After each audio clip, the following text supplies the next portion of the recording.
Bonjour Jean-Louis Maton, vous êtes percussionniste, marimbiste. Est-ce que vous pouvez nous parler un petit peu de ce qu'est être un percussionniste aujourd'hui?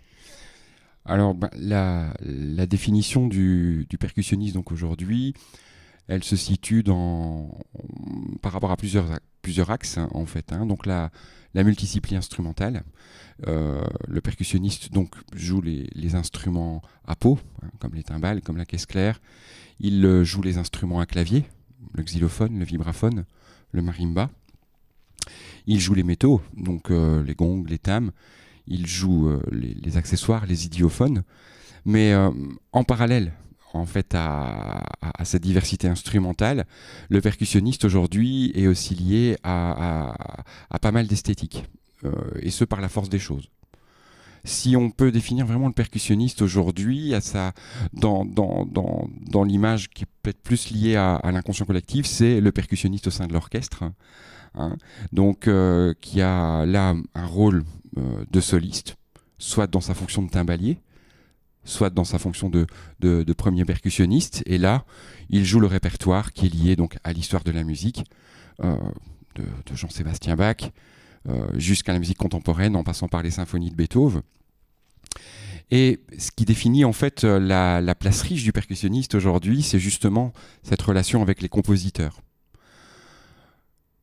Les compositeurs ont fait donc dès le début du siècle passé véritablement la part belle en fait aux instruments à percussion. Si on prend Ionisation de Varèse par exemple, on a là une pièce phare pour ensemble à percussion, où le percussionniste en définitive est délogé d'une place habituelle pour se retrouver en ensemble à percussion avec plusieurs percussionnistes et dans une dimension en fait musicale et artistique complètement nouvelle, puisque là on est dans un rapport au timbre, au son, mais avec exclusivement des sons provenant d'instruments à percussion. Et dans l'évolution de l'histoire de la musique, et notamment en arrivant à la musique contemporaine, là, le percussionniste se retrouve dans une situation où il peut être dans un contexte de musique de chambre, dans un contexte de musique d'ensemble, en duo, en trio, voire en solo. Et encore un axe parallèle, c'est que par rapport à la base de tous ces instruments et de tous ces styles musicaux du percussionniste, mais les percussionnistes aujourd'hui pourront se diriger aussi vers des musiques improvisées, vers le jazz, notamment dans l'utilisation du vibraphone, vers la batterie, qui est un instrument à part entière dans la percussion, mais qui a également toute son histoire et qui fait qu'aujourd'hui, il y a des batteurs qui font une carrière à part entière par rapport à cet instrument-là, par rapport au jazz par exemple, et des percussionnistes aussi, et même en Occident, qui à un moment donné font le choix d'aller vers les musiques plus traditionnelles, vers la musique vers la musique par exemple afro-cubaine, et qui jouent les percussions beaucoup plus digitales comme les congas.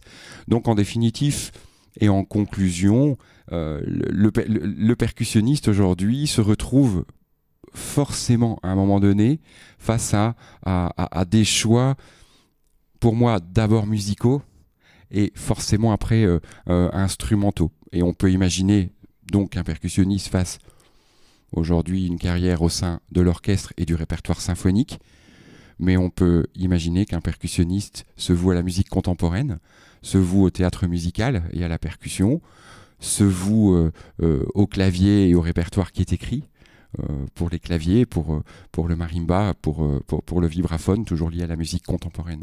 Donc en fait, les compositeurs ont vraiment aujourd'hui offert la possibilité d'avoir une panoplie musicale et instrumentale très riche, en fait.